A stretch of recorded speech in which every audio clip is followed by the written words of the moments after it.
Why, hello, David. How are you doing today? Oh, Cliff Schecter, how you doing?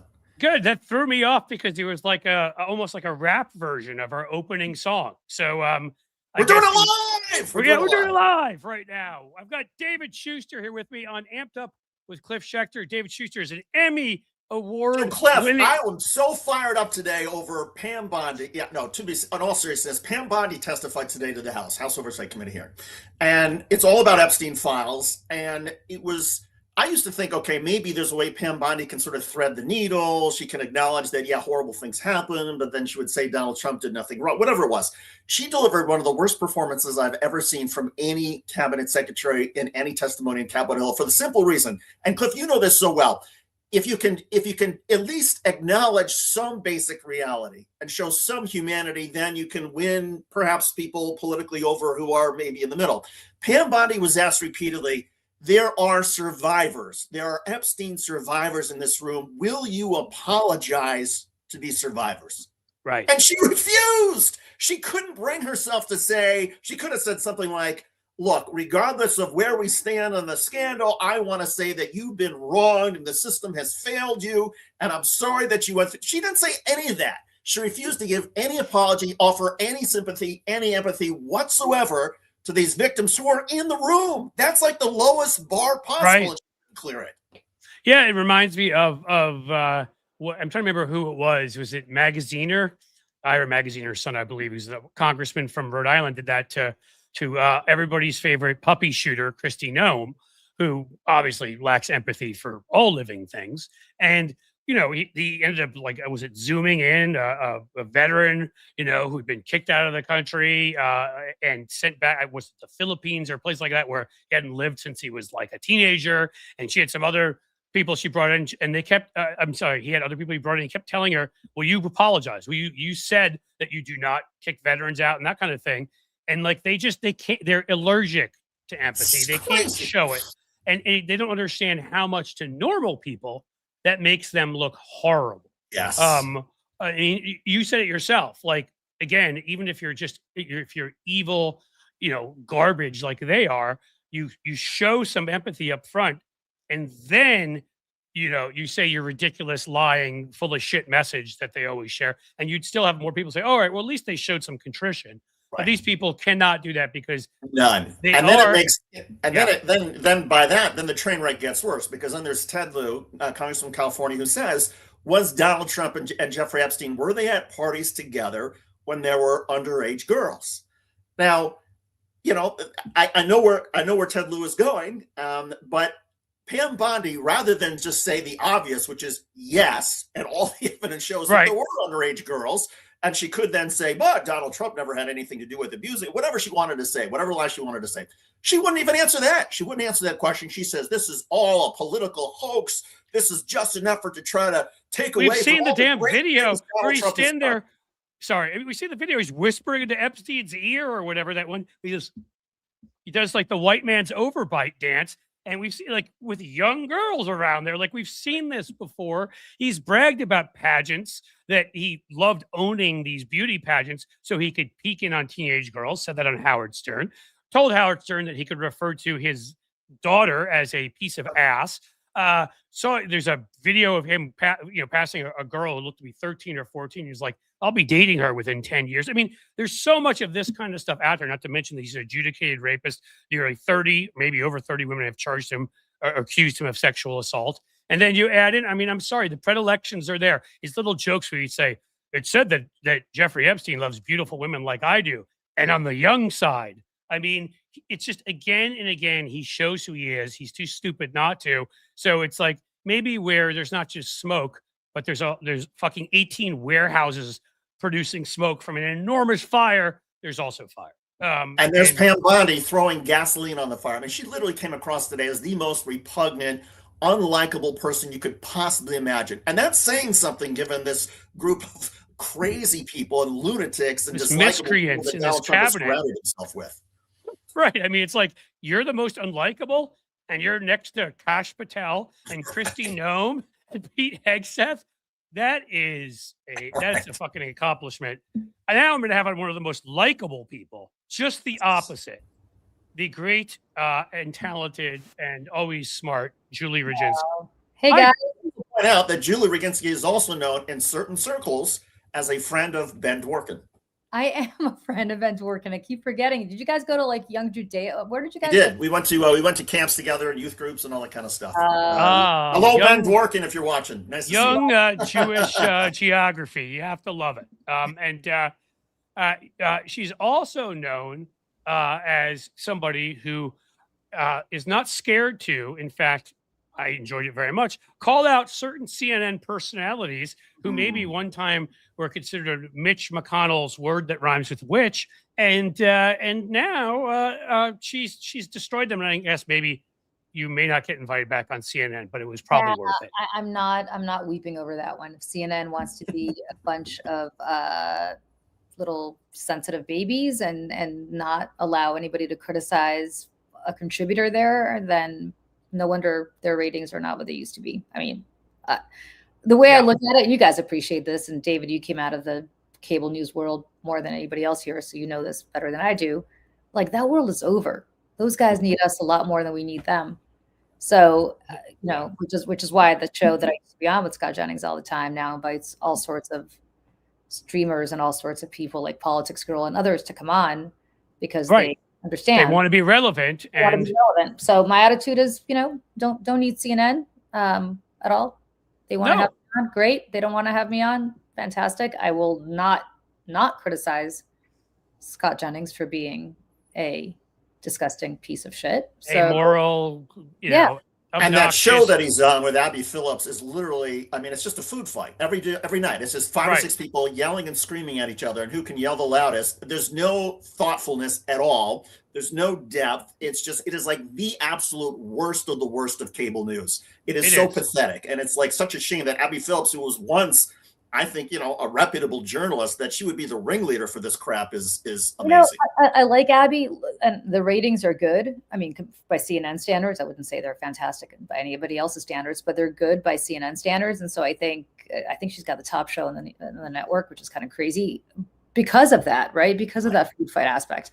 But it's sad that they need to do that. Because this, in the end, and I'm sorry if this makes me sound obnoxious, is going to be seen eventually by maybe 400,000 people, which puts us, I don't know, maybe above CNN. And maybe if they didn't have that smarmy little dick, Scotty there, who again, is not there for himself. I mean, again, that we allow this these days. He's got all manner of corporate clients, his PR firm in Louisville, due south of me. I'm sure he never has sat there and done things that are helpful for them on the airwaves of CNN. He still obviously is owned by Mitch McConnell, who would place him here and there where he wanted him. I mean, again, anybody who hasn't realized that, like that piece he wrote after January 6th, where he ripped Donald Trump and said Donald Trump was awful and Donald Trump was evil and this and that.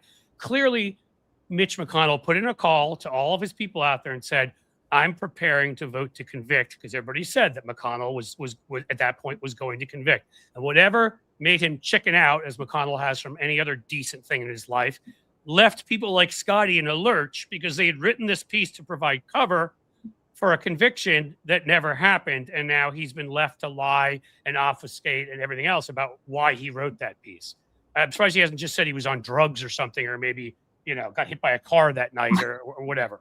Well, it's interesting because what bothers me about all of this is I don't mind debate. Listen, I was at Fox News for a decade. Like, I have no problem debating people. What I do have a problem with is one side saying the earth is flat, the other side saying the earth is round, and we're going to have a fair and balanced debate about that, right? Like, no. Like, my saying that January 6th was an illegal insurrection and you saying it was a peaceful protest are not equal. That's not a matter of opinion. Right.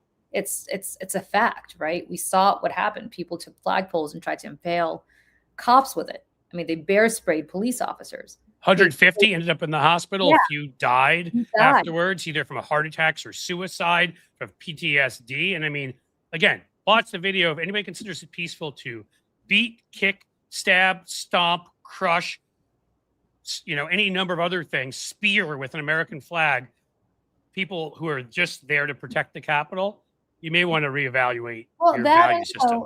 There are things that are not even or there's data that's just, I mean, Scott and I got into it once because I said inflation was up under Trump, and he was like, no, it's not. And he started yelling at me that I was lying. And I'm like, okay, but like, if you don't trust your own government estimates that are now run by your own Bureau of Labor Statistics and others. Right. And he fired the person before. So yeah, it's just a fact. So the reality is that's what I can't stand about what's happened to cable news. It's like we're gonna have a debate about, again, the sun rising in the east or no rises in the west. And they're giving it equal weight. And my attitude is just it's not cool. It's not acceptable. Right. Well, I'll just go ahead, David. Well, I was going to say, I mean, I want to change topics a little bit. I totally get your position on cable news, and Cliff and I meet you right there. I want to ask you about Tulsi Gabbard, the director of national intelligence. It's a little confusing what's been going on with her, because she's been in the news a couple of times, right? She joined the FBI for this raid in Fulton County, Georgia, because Donald Trump wants the Department of Justice investigating whether he somehow could get those 11,000 votes he needed in 2020. And Tulsi Gabbard, who has been the big conspiracy promoter about the big lie, she joins the FBI, which is highly inappropriate. That's one story. And then there's another story involving Tulsi Gabbard, in which there's a whistleblower in the Office of Director of National Intelligence who files the complaint that is so sensitive that even the whistleblower's lawyer is not allowed to see it. And it essentially, basically, instead of Tulsi Gabbard taking this whistleblower complaint by law, delivering it to Congress or delivering it to the Gang of Eight, the ranking members of the Intelligence Committee, the Speaker of the House, the Leader of the Senate, those 8, she just puts it in a safe. And then finally, the sort of story emerges. And now, is it a Dick Cheney man-sized safe or no? So it's still a little bit unclear. Well, what was the underlying complaint? There's 2 issues here. There's obviously the underlying complaint about, what is it that Tulsi Gabbard did that the whistleblower said was against the law?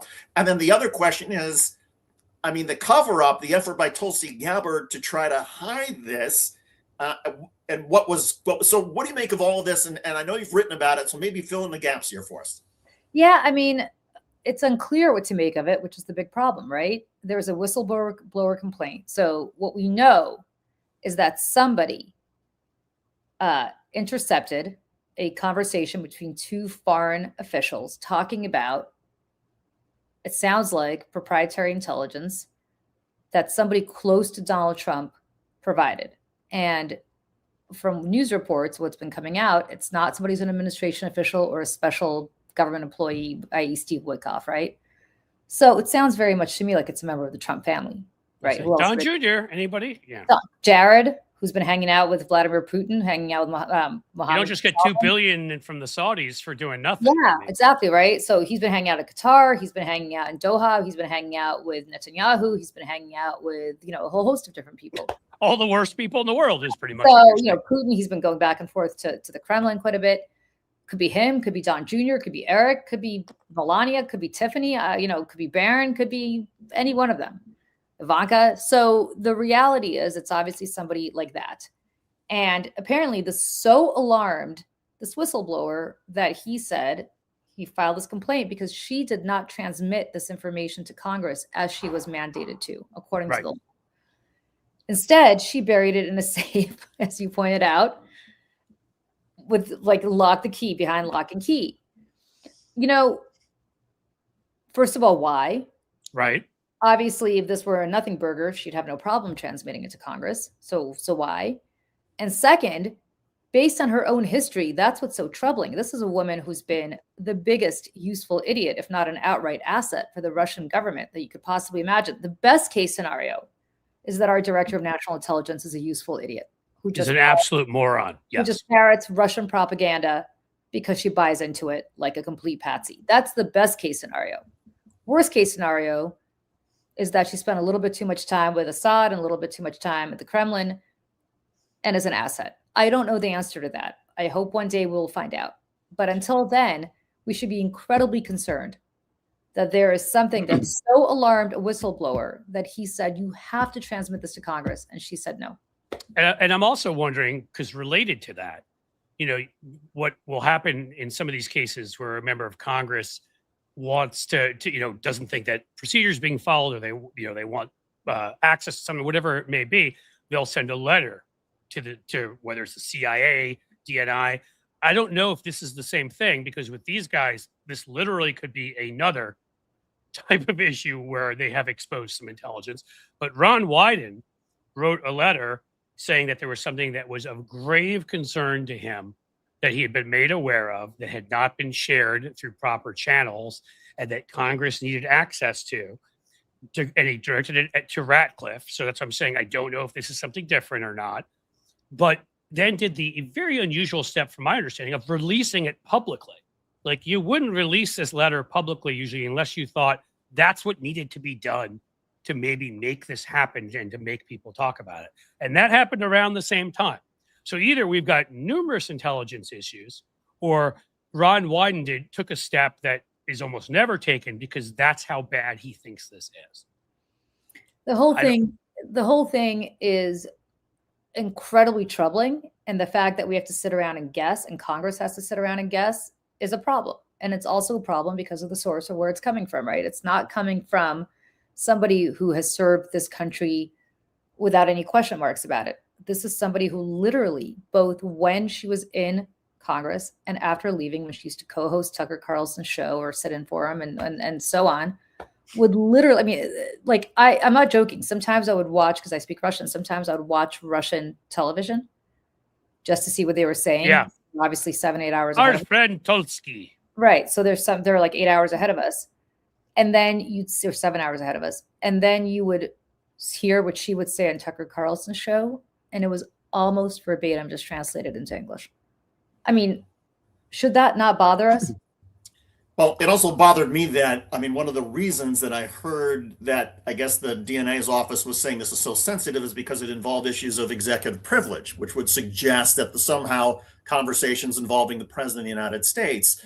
And to me, to sort of take it a step forward then, if the idea is that, well, Tulsi Gabbard is taking this now out of a safe and giving it to Susie Wiles, the White House chief of staff, and not giving it to Congress, maybe it's Tulsi Gabbard wanting to say, hey, there's this intelligence, or we have this problem involving the Russians or involving a member of the Trump family. I want you to be aware of it, but I don't want Congress to know.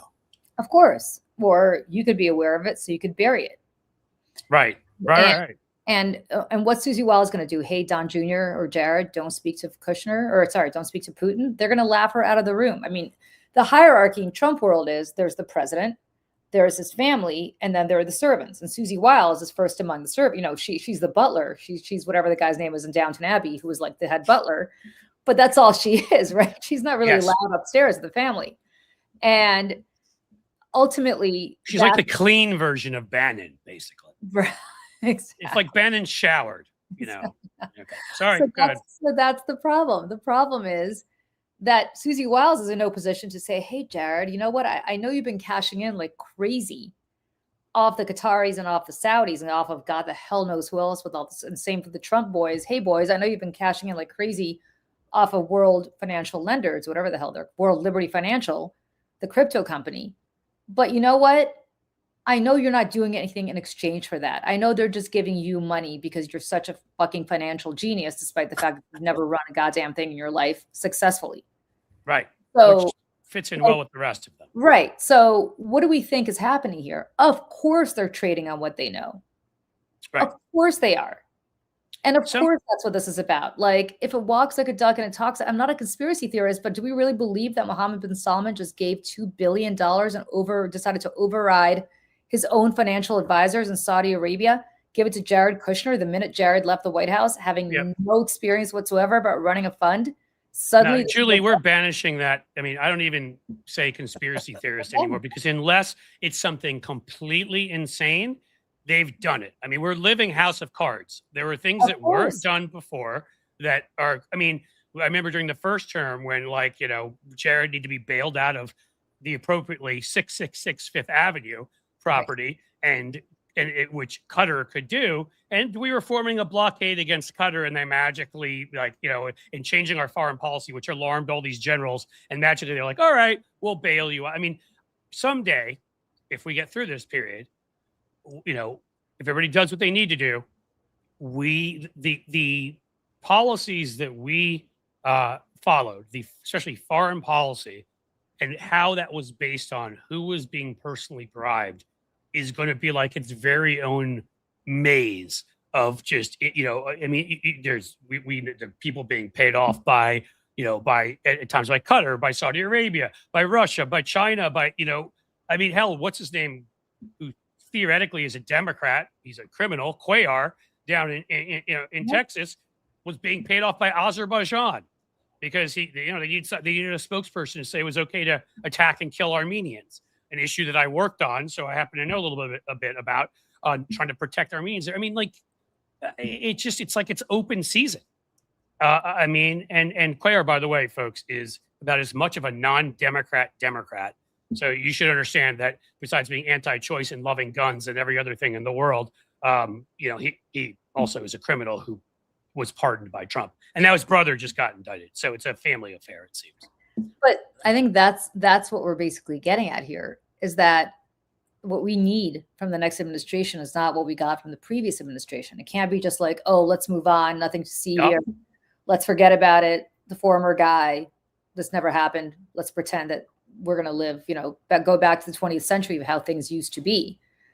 I want tribunals. Like, I was never one of those Democrats. I was never one of those like to the barricades people. I have become one of those people now. Like, I want accountability all day, every day for these people. I want to know who did what. And I want us to be not treated anymore like a bunch of infants who our government does not trust with information. If Tulsi Gabbard, the head of our national intelligence, was leaking stuff to the Russians, or the president was, or his family was, or his special government employee Steve Wickoff was, or whoever the hell was doing it, all of the above, I want to know. Don't protect me. Tell me. Yeah, like we're children that we need protection. I'll just say quickly, and I want to kick it to David, but like, that's why I wanted to have you on here. That's why I want to do these things more.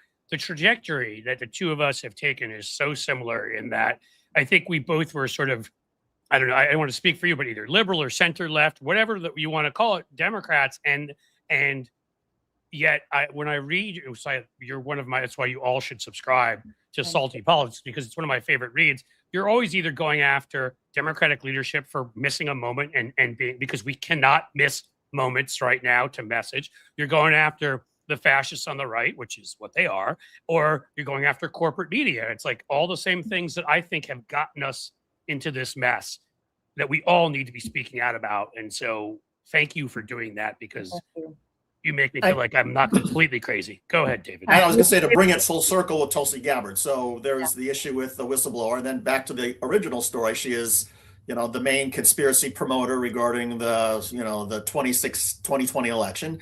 And there's a connection there, right? Because the Russians love this idea of turmoil in the United States, of people not believing in election results, of half the country thinking that this was all rigged. And so that sort of fits in with Tulsi Gabbard's MO of either possibly being a Russian asset or doing the Russians' bidding. Who knows, right? We don't know. But the fact that we're even sitting here having this discussion about it is bonkers. I mean, it's bonkers. Listen. Would we have been doing maybe 10 years ago, because Trump was coming up, but would we have been having this conversation in any world 12 years ago, this kind of a conversation? Well, I mean, I'll go further. Look, John Bolton was not my cup of tea when it came to foreign policy, right? No. For a very long time. And when he went to work for Trump, I was like, oh God, okay. But would I ever sit around doubting whether John Bolton cared about this country and had any priorities other than the United States? No. Dick Cheney, awful on foreign policy, terrible on foreign policy. Had interests with Halliburton that I think have yet to be really examined as to what what happened in Iraq and why. But did I ever think that Dick Cheney was in a position potentially to be passing information along to the Kremlin? Of course not. Or that he tried to overthrow, the peaceful transfer. Right. Whereas, and also the standards have changed, right? I mean, we all remember when the outrage the Republicans have when Bill Clinton was on the tarmac with Loretta Lynch at a time when the Department of Justice was looking at Hillary's emails. And just the fact that Bill Clinton had a very brief meeting with Loretta Lynch, the Republicans went crazy. Now we have the Director of National Intelligence joining the FBI on a raid, and it raises all kinds of legal questions, because now if in fact there is any sort of case or any sort of issue involving this evidence, any defense lawyer is now going to be entitled to say to Tulsi Gabbard, you had chain of custody because you went into that truck by yourself with the ballots. Right. And they can now question Tulsi Gabbard as part of the chain of custody and raising reasonable doubts about whether any of this is sort of tainted. I mean, that would have been unfathomable 12 years ago, 15 years ago. You wouldn't think somebody would be that stupid, but she is. Right. Let me just say clearly, I mean, a step further than that. I mean, there's, hey, Bill Clinton was on the tarmac with her and they talked for 40 minutes. Oh my God, it's a scandal. It's a crime. What did they do? What did they talk about? And then there's Donald Trump openly calling for the prosecution, telling his DOJ out in public, go prosecute Jim Comey, who, by the way, isn't my favorite person either. And one of the people I blame the most for why we're in this whole mess. He could have kept his goddamn mouth shut. Okay, but for another time. What's her name? Letitia James, like these kinds of things. Like he's literally in public ordering, and I always believed growing up in this country that if you did that, you would be arrested because that is about as illegal and anti-constitutional as it gets. But apparently no, all you need is a Republican majority and you're good. Listen, I mean, it's even worse than that, right? It's not so much about who you have to prosecute, which is really awful. But what they alleged was that Loretta Lynch went easy on Hillary and did not prosecute Hillary for the emails because she had that conversation with Bill Clinton. Fast forward to Steve Bannon. Suddenly, we're just dropping the charges against Steve Bannon yesterday. And nobody even blinked. Like, where's the media? Right. Same people who had this that stupid meeting on the tarmac. I can still picture the pictures of that plane because it was on. Me too. It was everywhere. Yep. Everywhere. Meanwhile, Steve Bannon, who spent God knows how many hours, as he says, he's got what, 700 hours or something? I don't know how many hours of Jeffrey Epstein video, which he has not released to anybody, which he's sitting on. And all of a sudden, no, the Justice Department is going to drop charges against him. Well, I mean, of course, because he knows where all the bodies are buried with Jeffrey Epstein, including Donald Trump's. And now the Justice Department is saying, no, nothing to see here. We're not gonna proceed with Steve Bannon's contempt of Congress charges. Really? Because paging Loretta Lynch, like what's going on there? Loretta Lynch, if you remember, had to give up the actual investigation to Comey for that reason, because she had been so tainted. Right. At meeting with Bill Clinton that she could not possibly be impartial. This has always been our problem, is that we've given in to their, they're essentially to their terrorism and their breaking of laws and their breaking of norms and all of that. And then we sort of sit around twiddling our thumbs. And, I mean, if I could go back in time, I'd be like, and I could show this future. I'd be like, so Merrick, did you get what you wanted? Was it worth it? Yeah. That appearance of not wanting the appearance of political investigations, even though these people were spending, I don't know how much time on Hunter Biden's penis, but okay, another story. Like, Benghazi. I mean, we could come up with the things that by the way, things that we should have actually investigated. We should have investigated Benghazi to get to the bottom of a national security, operation or whatever you'd like to call it that went wrong, and an ambassador died. We should have wanted to know what happened, but we didn't. We had a Republican Congress that just wanted to pin it on Hillary, so we never got answers to that. And let me just say this. The reason we worry so much about perception is because we worry, this brings us back to the discussion we had, a few minutes ago. We worry so much about what people think about us in the media. Yep. Because we don't build our own media ecosystems, right? Like, do you think that the right sits around worried about what Megyn Kelly's going to say about them? I mean, what anybody's going to say about them who's not like a Megyn Kelly, who's not a Fox News? Do you think they care what CNN says about them or NBC says about them or anybody else? Because they built their own ecosystem. We're sitting around worried about, oh my God, heavens to Betsy, if we don't take this seriously. I mean, Wolf Blitzer might say something awful about us. Jake Tapper might say something awful about us. Is he still on? He is still on. But I mean, I like Wolf Blitzer as a bad example. I'm not saying anything negative about him. I literally did not know because I don't watch any of them anymore.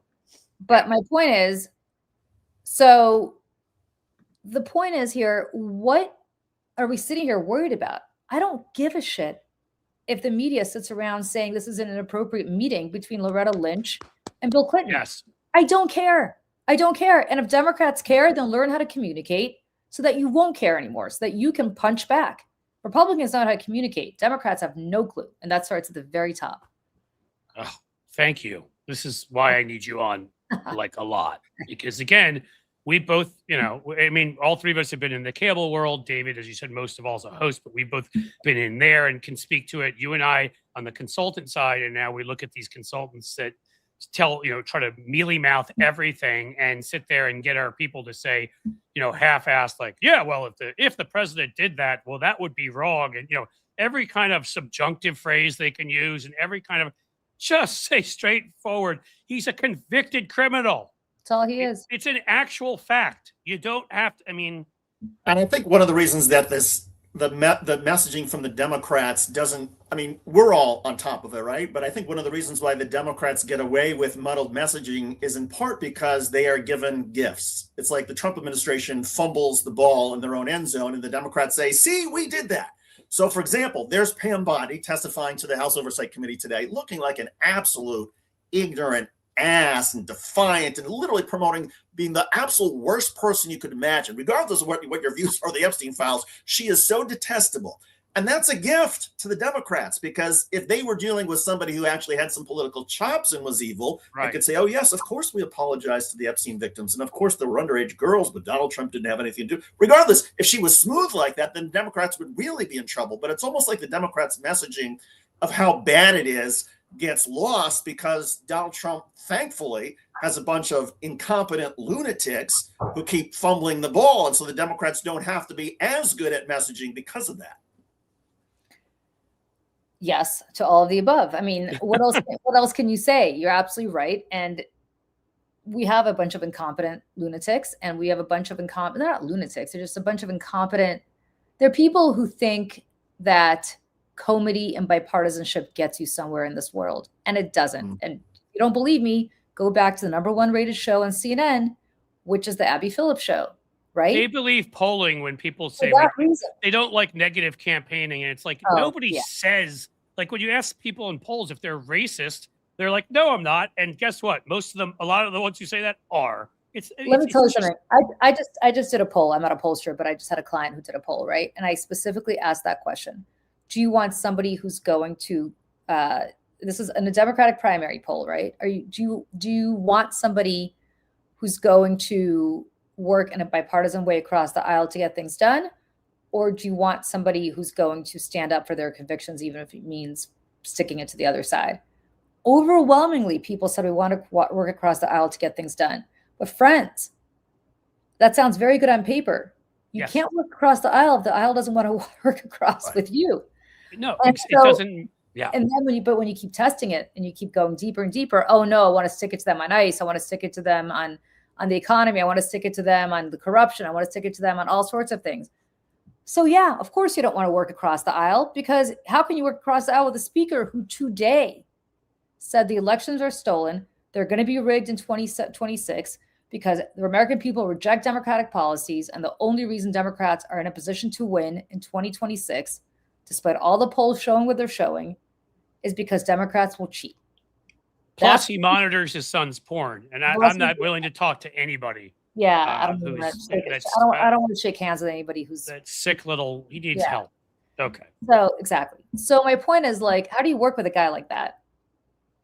You can't. And I think you're making the point, which is people say they love lots of stuff, but it's not reality. And again, we've shown that emotion, strength, conviction, charisma, these things can change people. I always think of, when Barack Obama won in 2008, in that overwhelming election, like he won the electoral vote in Nebraska. He won in Indiana. Yeah. David. Nice. He won North Carolina. He won these places we weren't winning. And if that had been Democrats, because you think of this with Reagan, they would have literally all been hiding under their desks that night. Yeah. Republicans went out to a bar, the leadership and whatever, and said, McConnell and I think was it Paul Ryan at the time or Boehner or whoever. And they were like, okay, now it begins. We start tearing him down. We start lowering his approval rating, and we change. In other words, they don't adhere to polls. They change the polls. They go out and fight and change the way people see things. And that is what polling was for. It wasn't to tell you what to believe. It was to know where people are and where you need to move them to. And that's just drives me crazy. Anybody? I guess we're all just there. Right?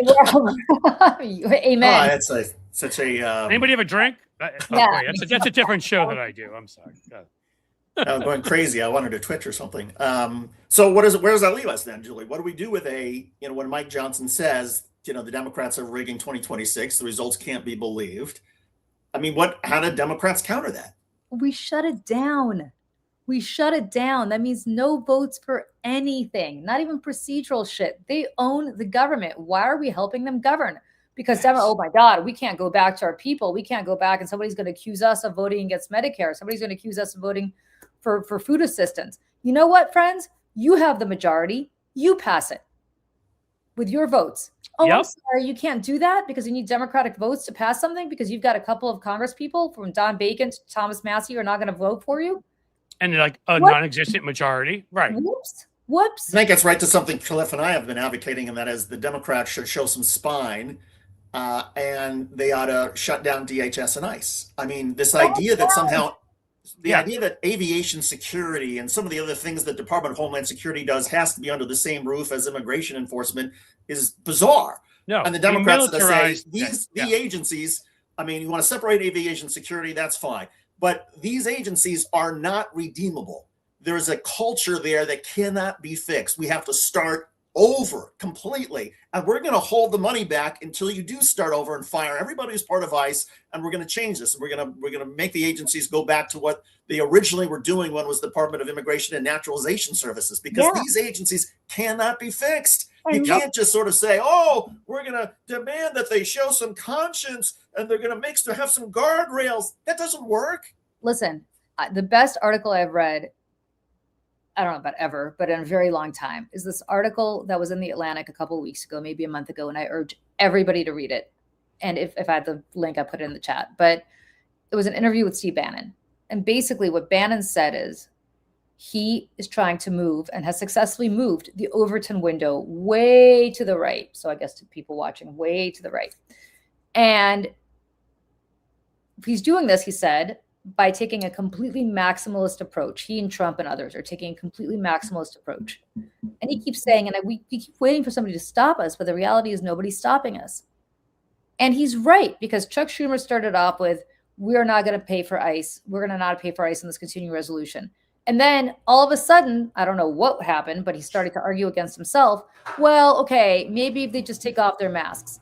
Okay, and after that, well, okay, maybe they'll take off their masks, but maybe we're going to have, maybe they can keep their masks on sometime, but sometimes they're not, depending, like here and there, on Wednesdays. Like the one I love about that, Julie, is, they'll have cameras, but there's no requirement they actually turn the cameras on. There's no, what happens when the footage disappears? They just need to have cameras.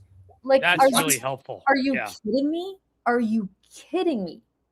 Yeah. What are we doing here? They have a maximalist approach this way. We have a maximalist approach this way. That's all there is to it. You go right, we go left. You want to go crazy right wing? We're going to go so crazy that Bernie Sanders is going to look like, like a moderate. We're going to make him look like, what's his face? Manchin. Like Manchin, right? Because that's how far left we're going to go. And maybe then we'll meet in the middle. Yeah. And the truth of the matter is if you go in that leftward direction on economic issues, you don't even have to meet in the middle, because 85% of people want family and medical leave, and something like 70% want national health care of some variety. I don't care if it's single payer, multi-payer, whatever, a system where every single person is guaranteed it, and on and on and on. We have not even just small majorities on most of these issues. We're above 60%. Over 60% disapproves of ICE. Like, it's not like, they're going to say we're weak and we don't want to.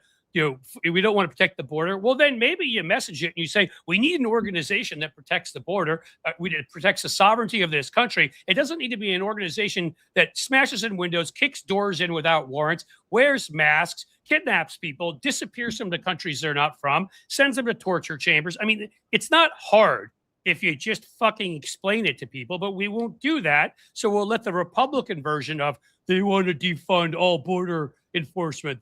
We just let them get away with that. And like the fact that we're even sitting here apologizing for it, like, well, we don't want it to fund all border enforcement. Who the hell says we wanted to fund border enforcement? Right. React like that, like they're crazy. Like, why are we even conceding that their argument has any kind of merit that we need to respond to? Right. It's crazy. It's crazy. Yeah. And what's also the other crazy part about it is you were talking about Chuck Schumer sort of negotiating with himself. he went from defunding ICE and DHS to reform before even negotiations had begun. Like just in the demand letter, like it was something like once the letter had been delivered, then he thought, oh, they read my letter, so now I don't have to speak anymore about defunding. We can talk about reforms and guardrails. And it's like, well, if that's where you're going to end up, don't just like take this off the table before you even started negotiating. Of course. Like, and look, the entire thing is not funny because it's not funny. But if you think about this, Cliff and I think are about the same age. I worked on the Hill in the 90s and the very, very early aughts. These people haven't changed their attitude. It's like nothing's happened. It's like 9/11 never happened. It's like Bush never happened. It's like Trump never happened. Exactly. It's like abuses. It's like they never happened. Let's go back to what it was like in the 1990s, or even better, the 80s, when Ted Kennedy used to hang out with whoever, or Tip O'Neill, I should say, used to hang out with Ronald Reagan. Everybody got a drink after work together. Over. And right. That was a Republican Party with Olympia Snow and Jim Jeffords and what's his name from Chafee, not Lincoln, the dad, John Chafee. And I mean, there are reasonable people. Actual reasonable people. I grew up in New York. We had Jacob Javits, who literally was to the left of, I think, half or 2/3 of the Democratic caucus as a Republican. That we're not forget liberal Republicans. There are no moderate Republicans, and there are very few left that are conservative and believe in the Constitution.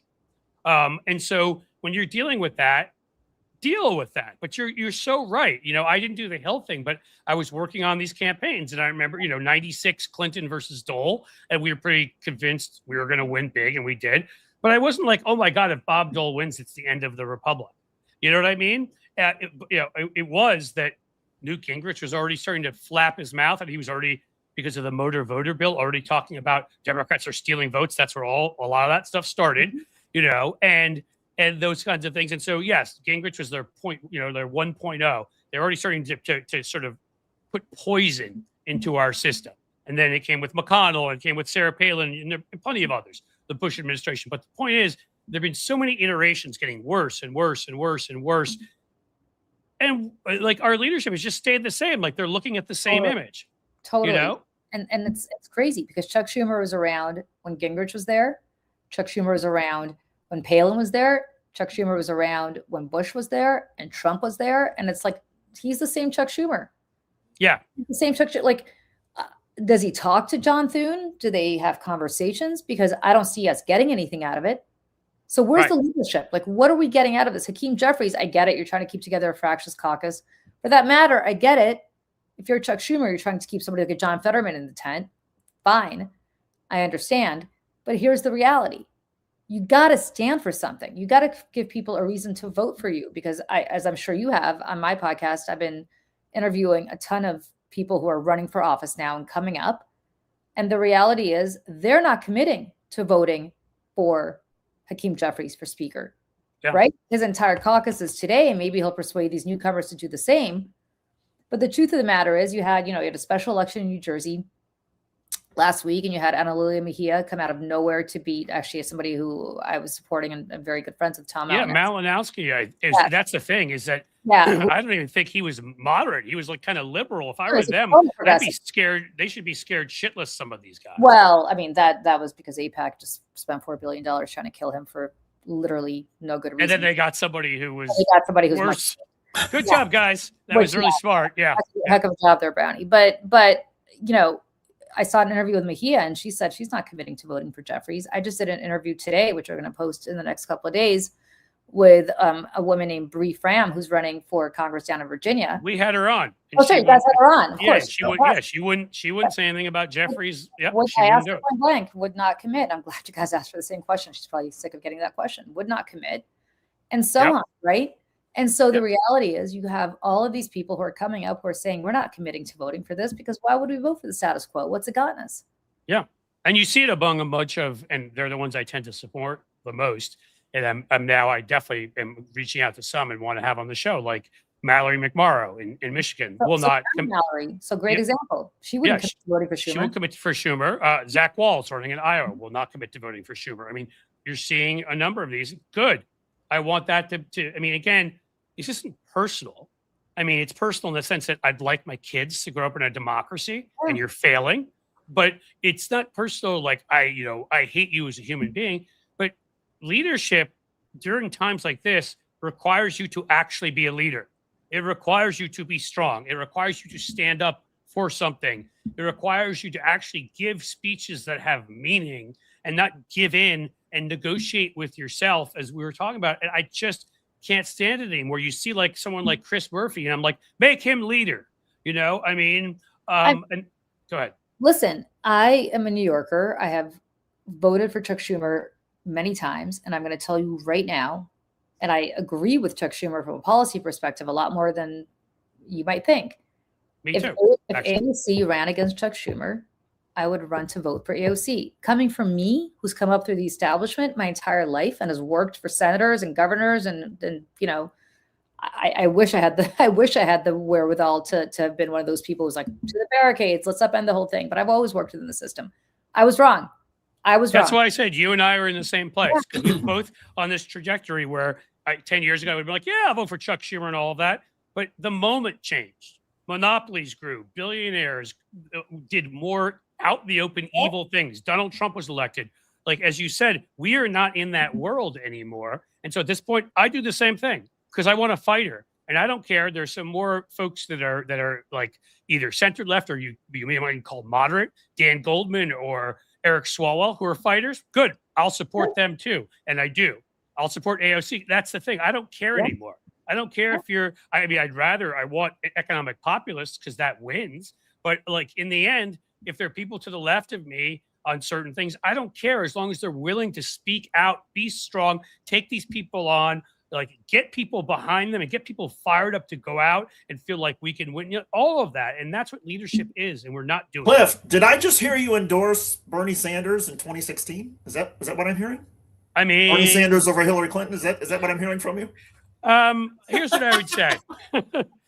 I'm just teasing. No, I know. Listen, that was one of our differences, actually. I always said, actually, I liked a lot of Bernie Sanders issues that, and I might have been closer to him policy wise. My problem with him was, some of the people he surrounded himself with, which Tulsi Gabbard was one of them, by the way. Yeah. Glenn Greenwald was another big support. I mean, we can go through some of them. Yeah. Disproportionately, Bree, Joy, whatever the hell her name is, they either ended up voting for independence so that was one problem, is that made me question Bernie's judgment. And two, look, I'm just going to say it, and I think I can say this as somebody who comes from a Jewish background, a Jewish socialist with a Brooklyn accent who lived in Vermont and had been living off of somebody else's electricity for a while, didn't seem like necessarily who honeymooned in Moscow, and had video of him with his shirt off. That didn't seem like the best candidate. It wasn't about the policies. I'm a social democrat. No, and look, 2016 is very different from 2026, but I think we've all. It is. That's why Julie and I think have moved in that direction, because times have changed, and I thought back in 2016 there was a system that was deeply flawed that could be saved. Now they have allowed it to be completely destroyed. And if we do not create a new system with new safeguards, new agencies, new everything, we won't survive as a democracy. So we're just in an entirely different place. And leadership has not stepped up to meet the challenge at this. And there's I would say I'm right there with you, Julie. I know our time is limited, but I got to ask you. We don't spend a lot of time these days because of Bad Bunny and Donald Trump's crazy racist stuff talking about foreign policy. What do you make of what's happening, the latest between Ukraine and Russia? It seems like Russia has been gaining some ground in some key Ukrainian areas, but Ukraine also seems to be hanging in there. Where's the war, and what do you make of what the next couple of months may bring? I mean, it's going to bring a lot more suffering for the Ukrainians. This war would have been over if first Biden and then Trump gave the Ukrainians what they needed. They didn't, both of them. Biden towards the end started to. Trump, of course, just Only defensive capabilities. Even Biden, again, we need to be critical of our leaders when they 100% should have given them the javelins, should have given them what they needed to hit Russian targets. Because of Russia, here's the thing. And I was born in Moscow, so I could speak to this, right? And there's still people that my mother speaks to who live there. They don't, the war is not something that's real to them. They think they're all fighting the Nazis like in a movie, right? They think they're all Nazis, the Ukrainians. They've been totally brainwashed, but they think this is like some World War II movie where like somebody else is fighting the war. Because the war never came to Moscow and never came to St. Petersburg. That's all Putin cares about. If the war had come to Moscow and St. Petersburg, it would have been a very different story and a very different war. Because he's putting people from the provinces out to go fight and be like slaughtered. He's got North Koreans come like North Korean, but he's also got people who are not necessarily ethnic Russians fighting, and he's got people who don't have the means to travel to the big city to tell anybody about what's really happening at the front lines. And they're dying by the hundreds of thousands. So that's one. And two, I would say there is nobody on earth who's doing more to help Vladimir Putin right now than Donald Trump.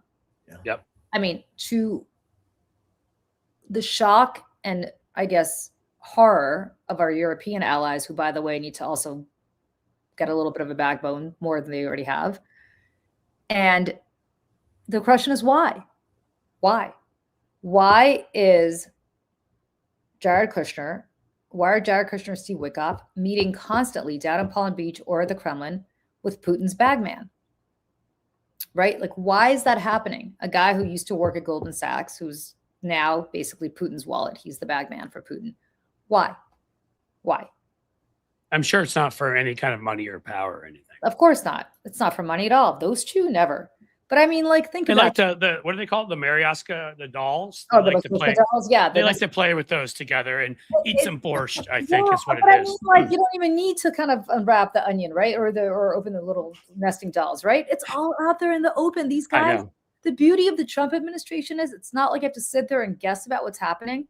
It's all right there in front of you, 100% in front of you, and that's what's going on. And these people just don't care. Yeah. And again, certain, I do wonder again on a sort of NATO level, global level. We just saw what happened with what's his face, Mandelson, in the UK.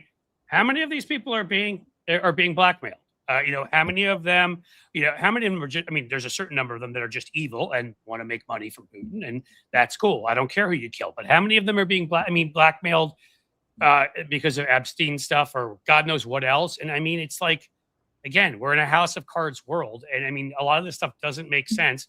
And when it doesn't make sense, I find myself asking why. What is, what you were doing before? Why are they meeting with Putin? What is it that why are these folks doing certain things? Well, Epstein's a different, people think Epstein was a Russian asset. Maybe. I think actually Epstein was an American asset, because you tell me why else 4 administrations would refuse to indict him and turn a blind eye to all of this, right? Like, there's no evidence that Barack Obama ever did anything inappropriate with Epstein. There's no evidence that Joe Biden did anything inappropriate with him. Right. Why didn't they go after him when it was on, and George Bush? Certainly, there's no evidence that George Bush was, doing anything inappropriate. Why did the Bush administration give him such an easy pass? Right? This happened under Bush back in 2004, right? Why did around that time? Yeah. It was around that time. 2007, right? Why did the Bush administration do it?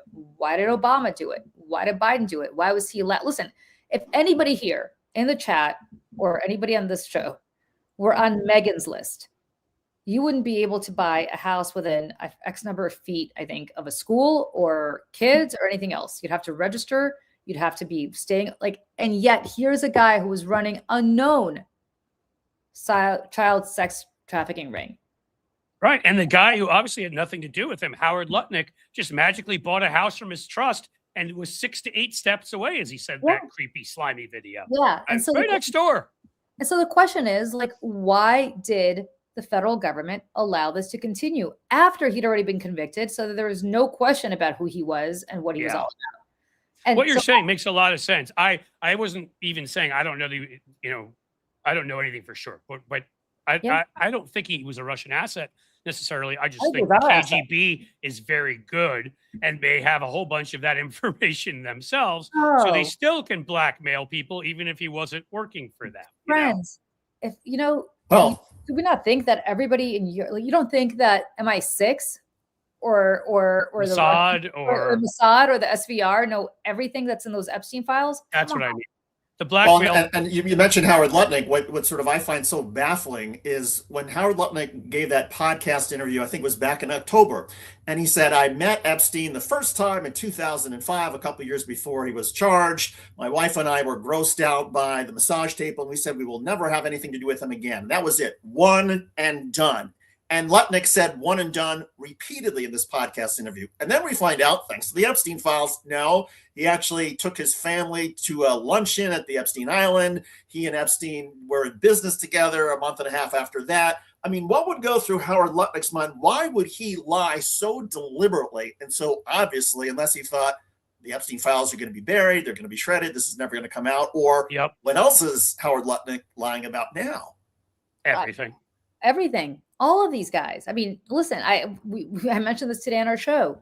Jesus Christ is mentioned in the New Testament, I think 10 times less than Donald Trump is mentioned in the Epstein files. And those are just the Epstein files that we've seen. That's just the 50% that's been released.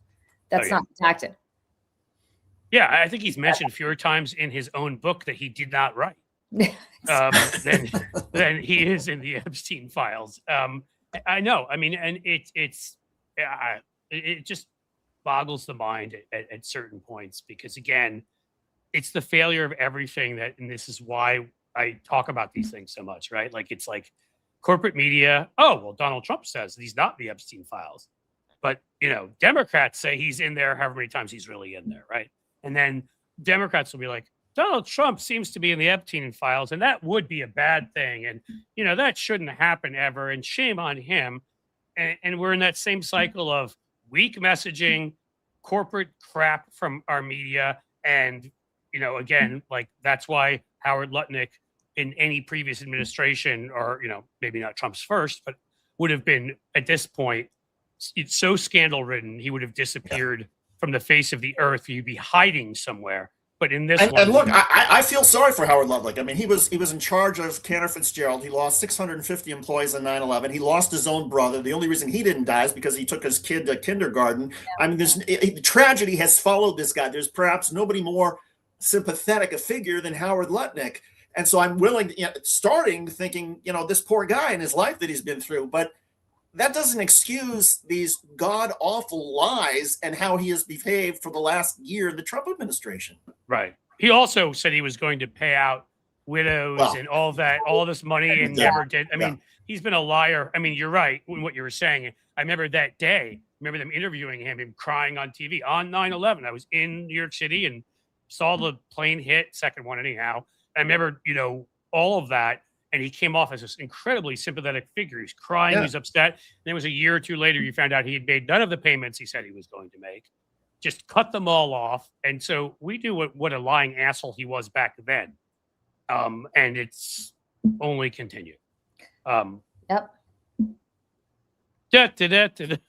don't know. On that happy note, on that Julie, what are you writing about next? And remind everybody where we can find you. That's a great question. I actually started writing something this morning, and then I had about 20,000 other things I had to do. So I forgot what I have to write about. I will come back to it, however. So why don't you subscribe to Solitude Politics tomorrow and find out? I can look it up, but I totally forgot what I was writing about this morning. I can certainly tell you, if you give me 30 seconds, what I'm writing about. But I'll tell you what I'm writing about. I'm writing about the fact that an Iron Curtain is descending upon the United States. And I have a theory as to why. It's a little depressing. All this is, so we have to have these conversations and these discussions, though, because it'll be less depressing if fascists who are corrupt and evil and prey on young girls and prey on everything else don't end up in control of our country forever. So we need to have these conversations. And then, of course, you can always join me and Joe Walsh on Thursday evenings for Tequila Talk, where we drink and we get a lot less depressed. Because that'll be coming up at 6 p.m. and we have Dean Obadala on tomorrow. Nice. I love Dean. Dean's great. He may have a big announcement potentially coming up tomorrow. Oh, good.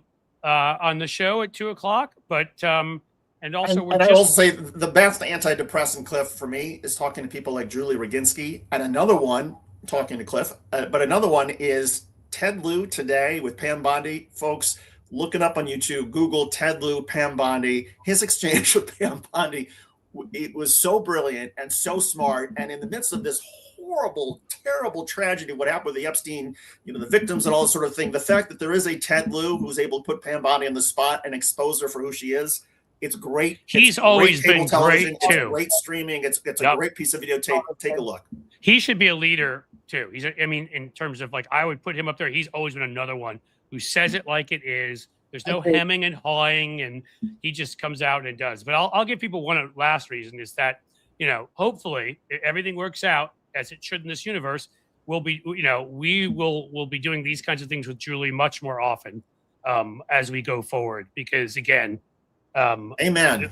She is from my perspective on all the issues we need to be on. I mean, I know it's comforting, because I feel the same way. So I guess I'm really sort of saying that I'm on all of the right issues. But if you think I'm insane, then you wouldn't be watching anyhow. So hopefully, I do think honestly this situation right now is going to define the next quarter century. So if not half, if not more. So we should probably try to make sure the people that prey on women and pensions and companies and democracy and your private information and everything else don't take over everything.